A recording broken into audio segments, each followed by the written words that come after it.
Okay, so what I want to do is I want to be able to edit some values that we already have in here. So we have our page, add, edit departments. Here we're using it to create an empty object and then fill that object up with values and save it inside our data store. But what we really want to also be able to do is we want to edit an existing piece of data. So let's go into Mendix. And this is my View Departments page. Now I'm going to go into the toolbox. What I want to do is I want to have a sort of little button on the right of the page, so that if you are in here, if you tap on this button, what it will do is it will take us into an edit mode so we can edit these values. So let's go into, I think we need a layout element here. What I'm going to do is I'm going to use a layout grid. I'm going to drop that in there, and let's pick the one that says 9,3. So we can put our button in this column over here, and we're just going to copy these bits of data down into here. So let's, I'm just going to take that department number, I'm clicking on it, and I'm just going to drop it in there like that. Let's take the department name, drop it in there like that, and let's take the location, drop it in there like that.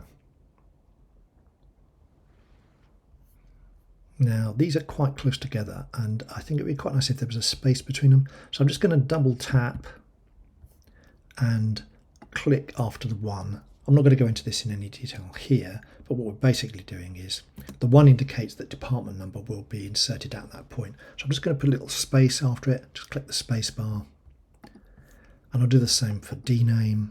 I'm just going to tap after it, and I'm just going to press the space bar. That'll space those elements out just to make them look nice. Meanwhile, over here, what I want to do is I want to add a button. What that button will do is that will show us in a form the department for the column we're actually on, the row we're actually on. So let's go into widgets, and I want to add a button. Now what my button's going to do here is it's actually going to open a page. So we're using a slightly different button. I'm going to place this button, this open page button, in here, and it's going to say what web page do you actually want to open when that button is clicked. And I'm going to go add edit departments, and I'm just going to select it.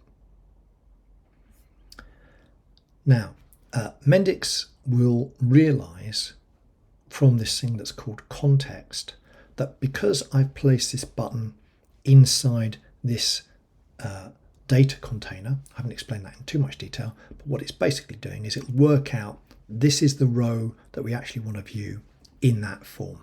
We'll come back to that at a later point, but that's basically what will happen here. Now I think add edit departments is a little bit clunky, so I'm just going to double tap on that. I'm going to take the caption out, and I'm going to add in an icon. So let's carry on with the chevron right icon there. And I think it would be quite nice in the styling if that's just on the far right. There it is. Now I only actually have to edit that top row. It will automatically, when this actually runs, it will actually display it correctly for all the different bits of row data that we have in the different rows. Hopefully that should be it. So if I click save, and now I recreate the app. My app is running, I tap on view. So now let's go into departments, tap on here. Here's my list view. And from the list view, I can create a new department object, a new row in the department table. I can cancel. And then down here, notice how we've now got a little space between these values. And we have a little button over here with the chevron inside it, and I can tap on that. And it takes us into the form, but note how it's worked out that we actually want to edit that data. So it's loaded that row into the form. So for example, at this point, I could change accounting. Let's say the accounting department, move to Leeds, and I can save it. And you can see the accounting department has now moved to Leeds. I can go back into it, move back to London, save, cancel, and all my changes are being reflected on my list view, just as we would expect.